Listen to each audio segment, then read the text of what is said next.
On another episode of What is Trending, my name is Angelo Himalaya. You're welcome to Nation's Voice Tower. On the just concluded 2023 elections, Nigerian author Chimamanda Ngozi Adichie has called out the government of the United States over congratulatory messages to Bola Asiwaju Ahmed Tinibu after his declaration as winner of the just concluded February 25th presidential elections.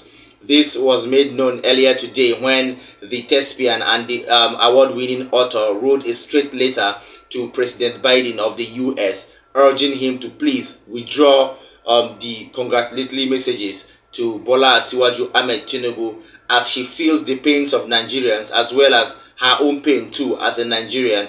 And she also feels, according to what she wrote in the letter, she feels that this particular mandate given to Asiwaju Ahmed Tinibu isn't really the mandate of the people, is not what the people need, and is not what the people want at this time around. The land is filled with chaos, political issues everywhere, and so on and so forth.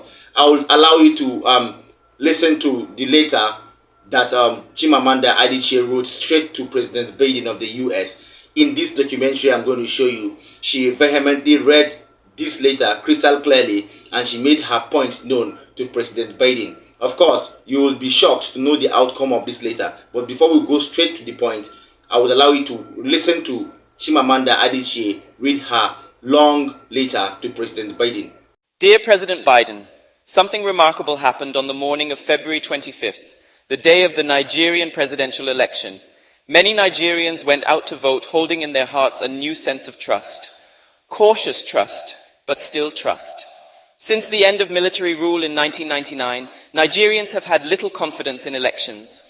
To vote in a presidential election was to brace yourself for the inevitable aftermath: fraud. Elections would be rigged because elections were always rigged. The question was how badly. Sometimes voting felt like an inconsequential gesture as predetermined winners were announced.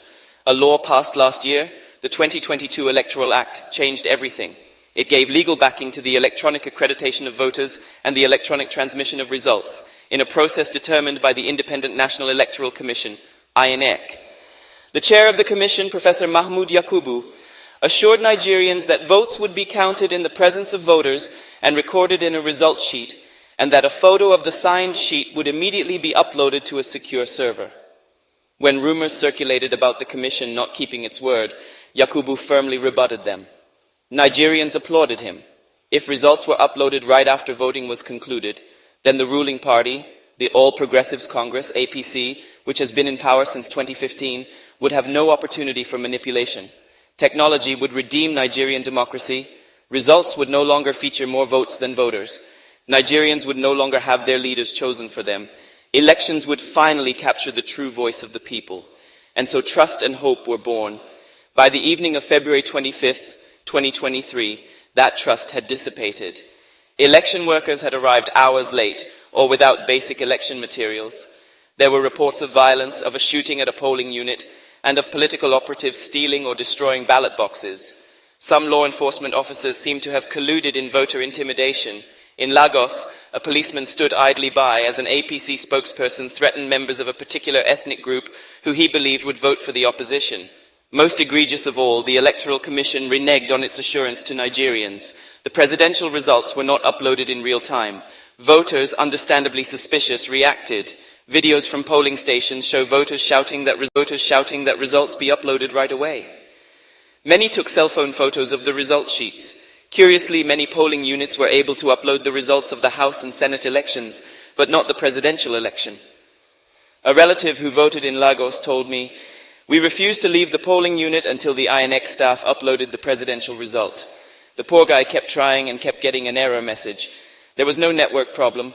I had internet on my phone. My bank app was working. The Senate and House results were easily uploaded. So why couldn't the presidential results be uploaded on the same system?" Some electoral workers in polling units claimed that they could not upload results because they didn't have a password, an excuse that voters understood to be subterfuge. By the end of the day, it had become obvious that something was terribly amiss. No one was surprised when, by the morning of the 26th, social media became flooded with evidence of irregularities. Result sheets were now slowly being uploaded on the INEC portal and could be viewed by the public. Voters compared their cell phone photos with the uploaded photos and saw alterations, numbers crossed out and rewritten. Some originally written in black ink had been rewritten in blue, some blunderingly whited out with Tipp-Ex. The election had been not only rigged, but done in such a shoddy, shabby manner that it insulted the intelligence of Nigerians. Nigerian democracy had long been a two-party structure, power alternating between the APC and the People's Democratic Party, until this year, when the Labour Party, led by Peter Obi, became a third force. Obi was different. He seemed honest and accessible, and his vision of anti-corruption and self-sufficiency gave rise to a movement of supporters who called themselves Obidients. Unusually large, enthusiastic crowds turned up for his rallies. The APC considered him an upstart who could not win, because his small party lacked traditional structures.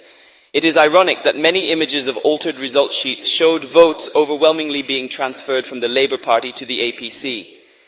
As vote counting began at INEC, representatives of different political parties, except for the APC, protested. The results being counted, they said, did not reflect what they had documented at the polling units. There were too many discrepancies. There is no point progressing in error, Mr. Chairman.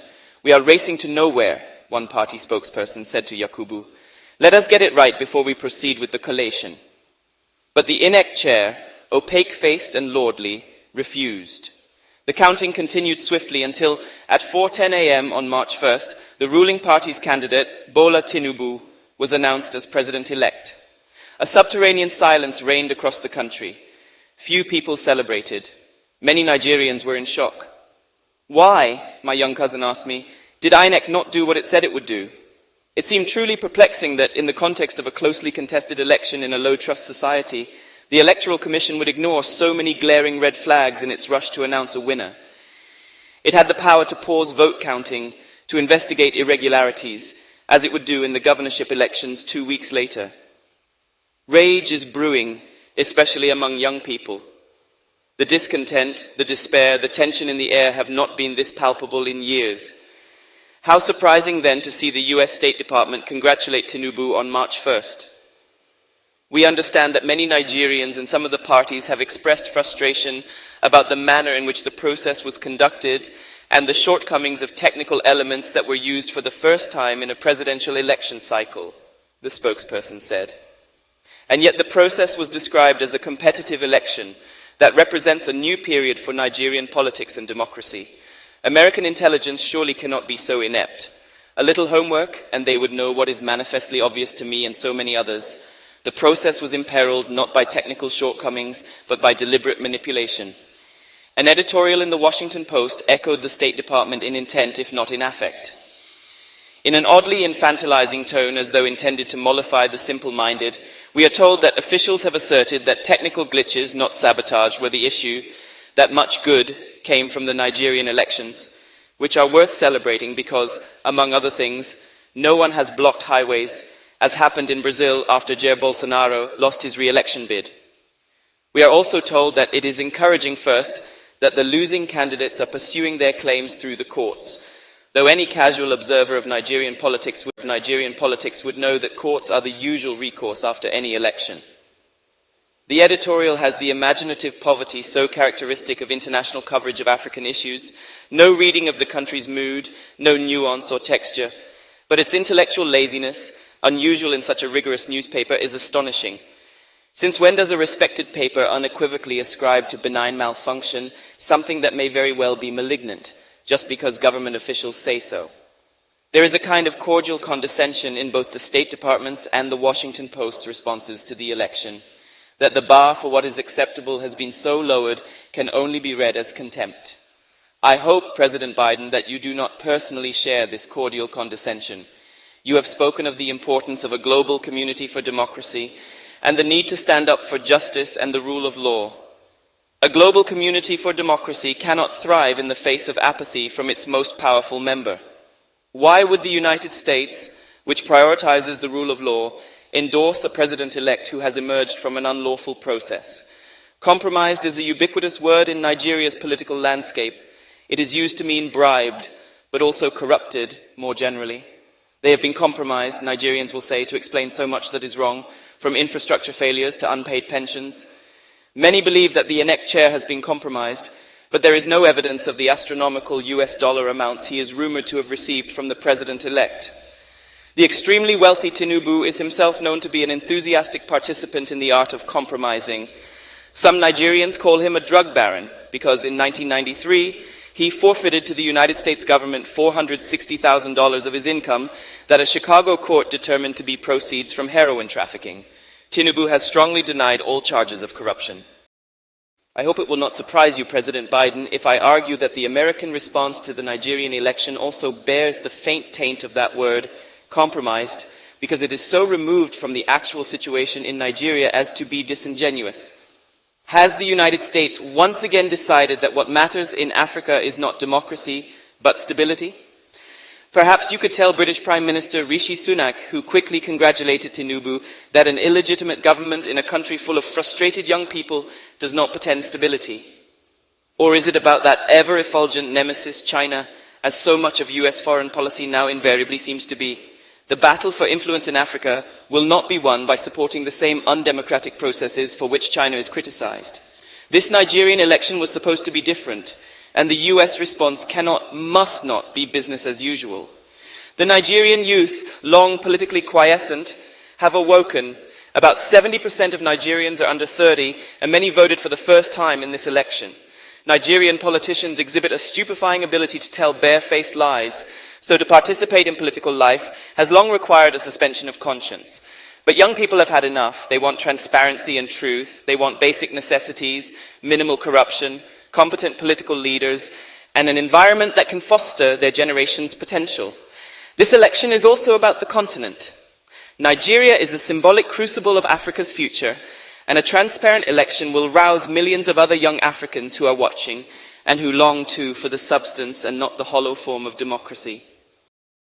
Welcome back from that break. You watched and listened to Chimamanda Adichie read her long letter, so long a letter I would say, to President Biden. She was not wrong per se in what she wrote in the letter.